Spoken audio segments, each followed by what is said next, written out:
This lecture is part of a series of lectures for a course entitled The Physics of Diagnostic Radiology. The fourth lecture, MR Imaging, Artifacts, and Safety, is broken down into 4 parts. Lecture 4, Part 2, covers spatial localization or imaging. At the end of this module, you should reach the following learning objectives: to recall the 3 steps required for spatial localization, to explain the role of the 3 slice selection components, to understand the role of the phase encoding and the need to repeat it many times, to describe the role of frequency encoding, and finally to compare the rate of phase encoding to the rate of readout encoding for acquiring K points. So spatial encoding requires 3 key steps, which we can break down into simple terms. We begin with slice selection, that is, you have to pick a slice, and subsequently we have to undergo a process of phase encoding, wherein you have to encode one of the 2 dimensions within the slice. And the final step is so-called frequency encoding, or readout, the time or the duration during which data is acquired and written to the computer. And during this point, you have to encode the other dimension within the slice. These steps are required to acquire so-called K-space. So the first step, slice selection, excites the particular slice of interest, and once that slice is excited, linear combinations of phase encoding, or all combinations of phase encoding and frequency encoding, will allow us to obtain all of the K points for all of the information within that slice, and therefore we can reconstruct an image of the information within the excited slice. So there's really 3 critical steps for spatial localization. We can see those mapped out here in a simple gradient echo pulse sequence diagram. Pulse sequence diagram is just a timing diagram of the RF and gradient events that comprise an MRI pulse sequence. And this would stand in as a very typical MRI pulse sequence, especially representative of the gradient echo approach. So it begins, as we indicated previously, with slice selection. And slice selection is really 3 individual events. One is the RF pulse. And the RF pulse duration and its amplitude and its profile or envelope are all very specifically designed to excite spins to have a certain projection into the transverse plane, to potentially invert them, to flip them over, do all these various things. Here we're specifically thinking of an RF pulse that performs the action of excitation, that is generating some transverse magnetization. To do so for a specific slice, however, it has to be played at the same time as a slice selection gradient. And so here we show a slice selection gradient in combination with the RF pulse. And those 2 components alone will adequately or are sufficient for exciting a slice. But it turns out there's a 3rd gradient waveform here, the slice select, what we call rephasing gradient, which promotes or sort of rephasing of spins within the slice and consequently produces higher recordable signals. And we'll see this demonstrated in some simulations shortly. The second step after the slice has been excited and rephased is phase encoding, encoding information within the slice in one of the directions, one of the data dimensions, and then we have to do so-called frequency encoding to also acquire the other dimension, the other data dimension. And these 2 events taken together allow us to move through K-space in a pretty linear fashion. And it's during this particular plateau, what we call the readout plateau or the frequency encoding plateau, that the data acquisition system is turned on, and Faraday's law of induction permits the acquisition of a recordable signal. So let's specifically look more carefully at slice selection. I indicated this previously. It really consists of 3 things. There's a slice selection gradient, and the slice select gradient is typically of constant magnitude. That's a flat gradient, if you will. It's an RF or a B1 pulse, and it has to contain the frequencies matched to the slice of interest, both the central frequency that gets us to the approximate slice location that we care about, as well as a bandwidth of frequencies. So there's a carrier frequency close to the Larmor frequency, and then there's a bandwidth of frequencies that allow us to excite slices that have finite thicknesses, because there's a finite range of frequencies that accord with a finite thickness. And the 3rd component is so-called slice rephasing gradient. And that slice rephasing gradient, as we'll see shortly, helps boost signal to noise because it rephases spins within the slice. It's also known as the slice refocusing gradient. And taken together, these 3 events permit exciting a particular slice of interest. Remember that the slice selection gradient can be turned on in any linear combination of the gx, gy, and gz gradients, and so we can therefore excite any possible slice. So here we look more carefully at slice selection. We have an RF pulse tuned to the frequencies, that is the slice of interest, and the applied gradient waveform creates a range of frequencies. And in combination, we're exciting a particular slice at some location in the object with a particular slice thickness. And again, this last gradient waveform here rephases spins within the slice to increase the overall signal to noise. So slice selection requires simultaneous RF and a gradient waveform. So when there's no gradients turned on, we have the following condition, right? We have B0 everywhere, so to speak, and all the spins are processing at the same frequency, dictated by the underlying gyromagnetic ratio, and everything processes at the Larmor frequency. With the application of a Z gradient, that is where we run current through this gradient coil at the head of the scanner and an equal and opposite current or voltage at through the coil at the foot of the scanner, and we consequently have a magnetic field gradient. Higher magnetic fields at the head of the scanner, nominal fields at isocenter still, and then lower fields at the foot of the scanner. And when we turn on those gradient fields, then we consequently have higher spatial frequencies in this example at the head, and higher Larmor frequencies at the head and lower Larmor frequencies at the foot.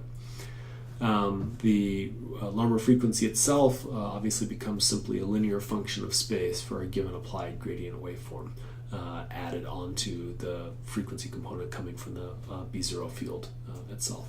So this frequency, that is omega, will excite a slice at position Z when GZ is turned on. And so the RF pulse that we showed earlier, it has an envelope function, but inside that envelope function is a very high frequency oscillation at the particular Larmor frequency. And if the RF frequency is matched to the Larmor frequency of these spins, then these spins are excited. If the RF frequency is matched to the Larmor frequency of these spins, then these spins are excited. There's a one-to-one correspondence between the frequency of the RF pulse and the frequency of the excited spins. We saw earlier in the gradient lecture that, of course, we can turn on different linear combinations of gradient waveforms. So in this case, I could turn on an X gradient pair, shown in red here, and generate a magnetic field gradient both in X as well as in Z when I have a Z gradient turned on at the same time. And what that means is the magnitude of my external field, the B field, that's the sum of B0 and the gradient field, will vary linearly. We'll have a gradient both in the X direction and in the Z direction. And so in this particular case, I've identified that along this diagonal here, this oblique slice, this will all have the same Larmor frequency, and consequently an RF pulse matched to this particular Larmor frequency would excite spins that align with this particular slice. We refer to all those spins that have the same precessional frequency as a so-called spin isochromat. So here's just a different example. We're looking down the bore of the scanner now and showing how simultaneous gradients create an arbitrary isochromat plane.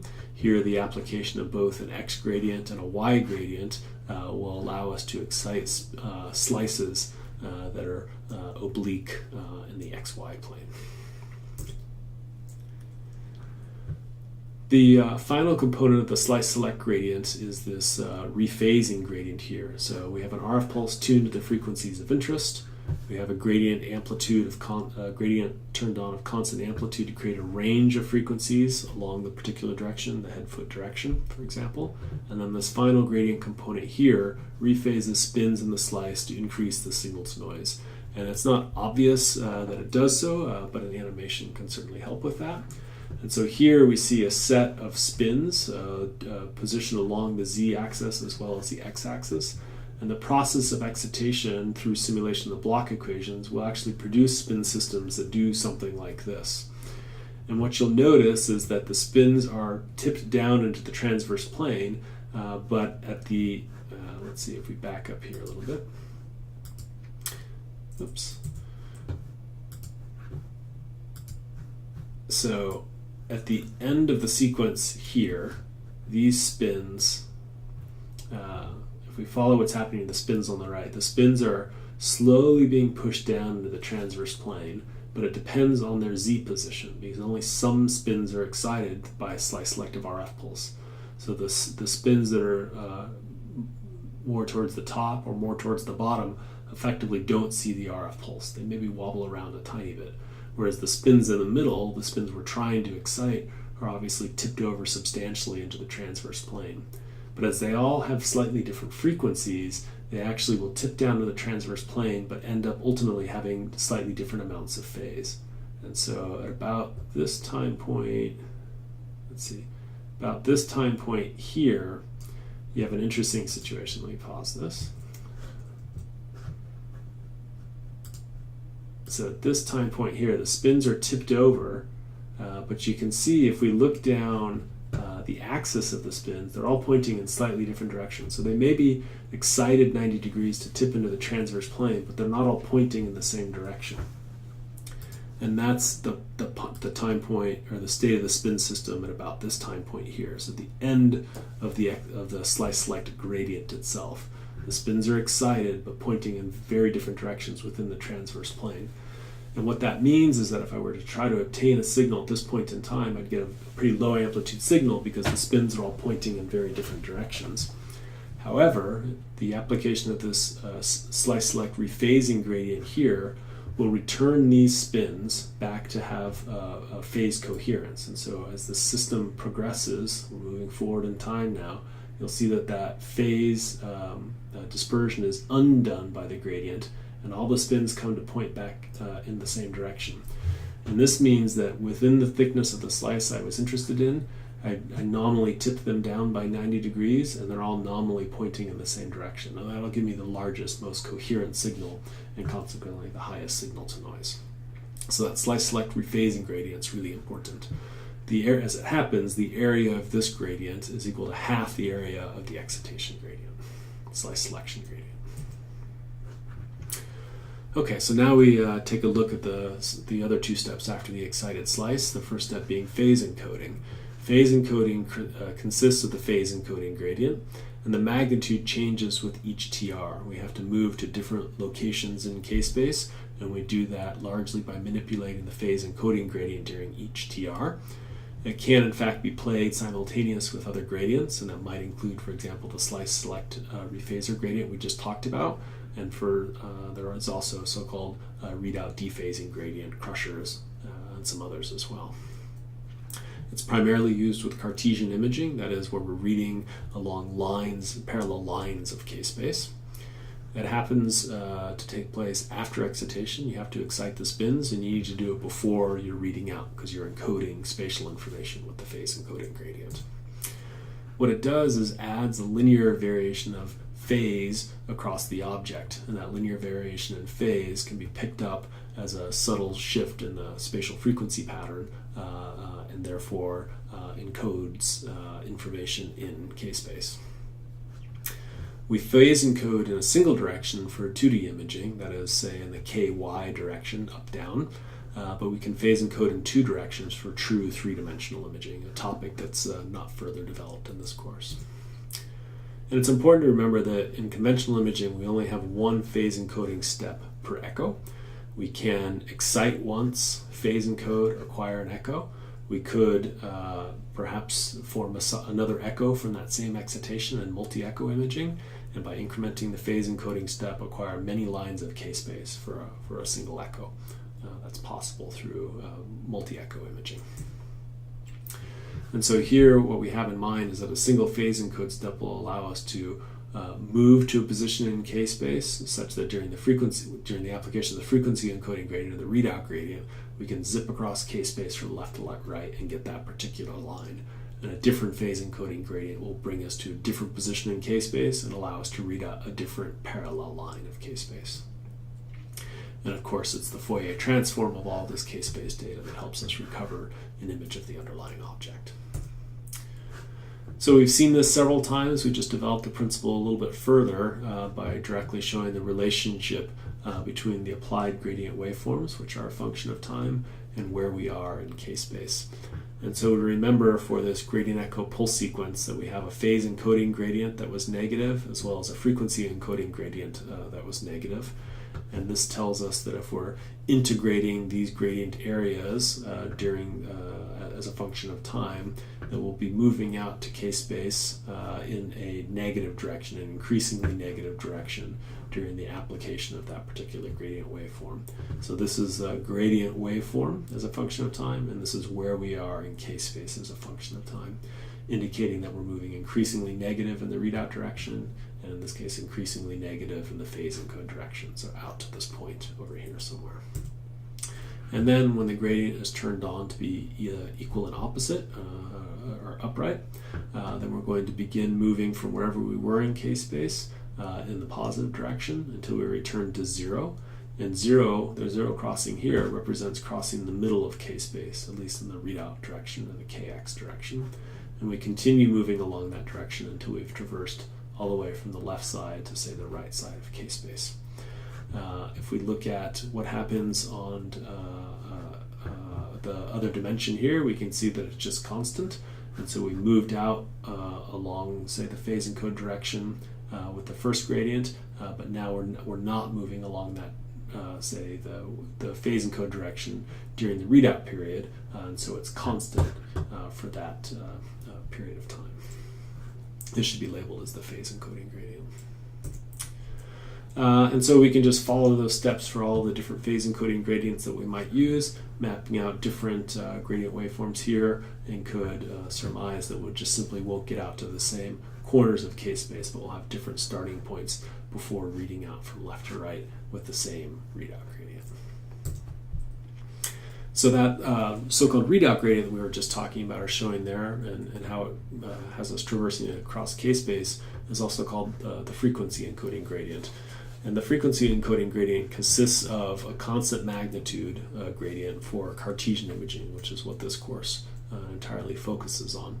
But you'll notice that during that readout gradient, there's no simultaneous RF pulses, and there's no other gradients. There's no phase encoding gradients, slice encoding gradients, no crushers, slice rephasers, nothing. It's simply moving us through k-space so that we have the ability to sample each point in k-space. The readout pre-phasing gradient, which we saw in the previous slide, prepares the spin phase, so the peak echo amplitude occurs at the middle of the readout. And this is also known as the readout dephasing gradient. So in the previous slide here, we saw that we were moving out to one side of k-space, and then as we traversed across, we came back to the middle of k-space. And the middle of k-space here corresponds to crossing this phase encode 0 point here.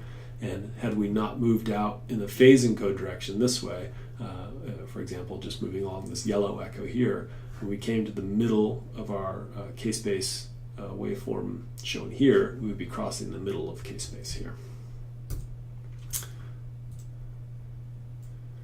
So that describes, this slide here describes the frequency encoding gradient and its requirements. And what this effectively does is add a linear variation of frequency across the object. And it does that momentarily because we're moving through various points in k-space quite quickly in sort of a microseconds fashion. But that's sufficient to visit every point in k-space, sample data at every point in k-space, and store that as a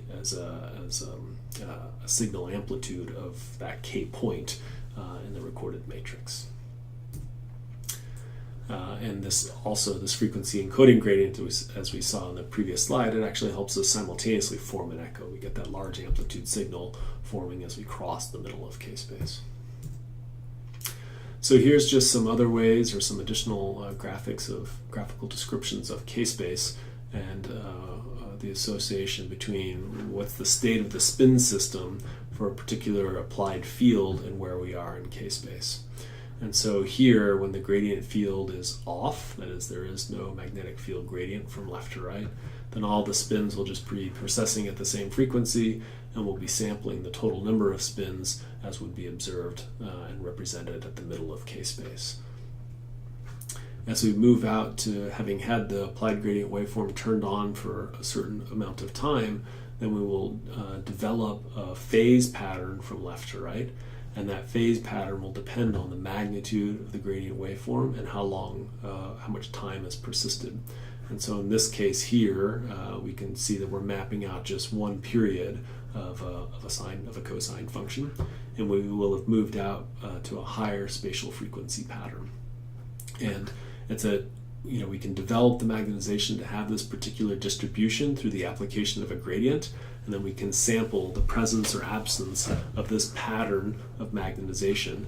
And if it has a high presence, then we'll have a high amplitude in k-space. If this pattern has a low presence, then we have a low amplitude in k-space. And that was what the signal equation, the MRI signal equation, indicated for us too, that the amplitude of the point in k-space, the signal at a particular k point, is equal to the integral over space, or the integral over the object, of the state of the transverse magnetization multiplied by a particular spatial frequency weighting pattern. And through the application of that same gradient for longer periods of time and even longer periods of time, you can see that we'll develop even higher and higher spatial frequency patterns until at the point we've come out to, say, the edge of k-space through the application of a gradient for 4, 16, or 32 times some time step that we're taking. So here it is all taken together, and this is a really complicated simulation of the state of spins, but it helps demonstrate actually the formation of the echo as well. And so at the very beginning of the simulation, the gradient waveform is turned on, and so this tells us about the field distribution. So this is the gradient dotted with position, so this tells us about the magnitude of the field as a function of space. Notice, for example, the magnitude of the field at the middle of space is always 0. And you have to remember that the gradient waveform begins with a pre-phasing gradient, and then it has the readout gradient. So this is the pre-phasing gradient, steep in amplitude and winding up the phase of the spin system until we flip the gradient over to be the frequency encoding gradient, which is typically of lower amplitude, and it begins to unwind the phase pattern. So here we're winding up the phase pattern, now we're unwinding the phase pattern, and you'll see a point where they all line up. Now, that's the formation of the echo. That's when the spin system has the highest coherence and gives us that large signal. So here we're pre-phasing, and now we're reading out across k-space, and you'll see the formation of the echo happening now, and then it continues to dephase as we move out to higher and higher points in k-space. So here it is in combination with the applied gradient waveform, so it makes it a little bit easier to understand how everything comes together. So let's look at it from the beginning here in just a second. It'll cycle through. We have a rapid pre-phasing gradient that induces phase in the spin system, and now we begin to rephase the spin system. And when we cross the echo time here, all the spins are in alignment, and then we continue to dephase them so that we can reach higher and higher spatial frequencies. And so this is the combination of the gradient waveforms, the applied magnetic fields, and what happens to the underlying spin system. Thank you. That concludes our lecture on spatial encoding.